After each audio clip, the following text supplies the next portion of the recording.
শুভ দুপুর সবাইকে। আজকের এই গরিবের মিনি ব্লগে সবাইকে স্বাগতম। আর আজকের ব্লগটা অন্যভাবে শুরু করছি।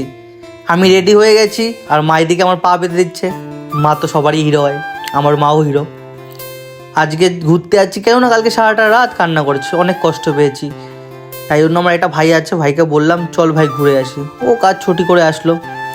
যাই হোক না কেন, চলো আজকে আমার লাইফের ছোট্ট আরও একটা গল্প তোমাদের সাথে শেয়ার করি। দেখো, মানুষ পরিস্থিতির কাছে হেরে যায়। হ্যাঁ, আমি সেই পরিস্থিতির কাছে হেরে যাওয়া এক অভাগা মানুষ। আমার লাইফে অনেক গল্প আছে। এখন যদি গল্প বলতে যাই সকাল থেকে সন্ধ্যা হয়ে যাবে। ছোট্টর ওপর থেকে আমার গল্পটা শোনাচ্ছি।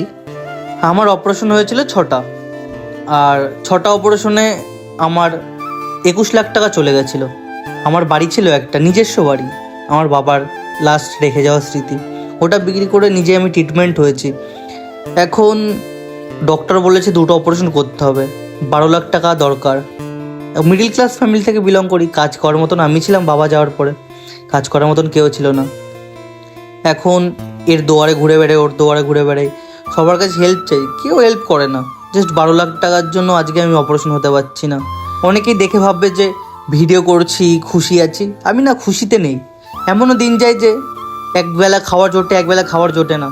খাওয়ারের জন্য লোককে ফোন করে বলতে হয়, ভাই তোর কাছে 100 টাকা আছে, আমাকে কি টাকাটা পাঠাতে পারবি?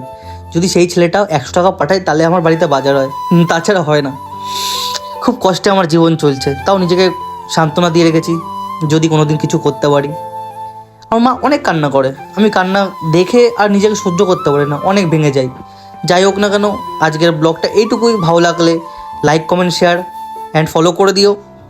আর ছোট্ট ভাই দাদা মনে করে একটু সাপোর্ট করে দিও। আরও একটা ছোট্ট গল্প নিয়ে আসছি পরের ভিডিওতে। টাটা।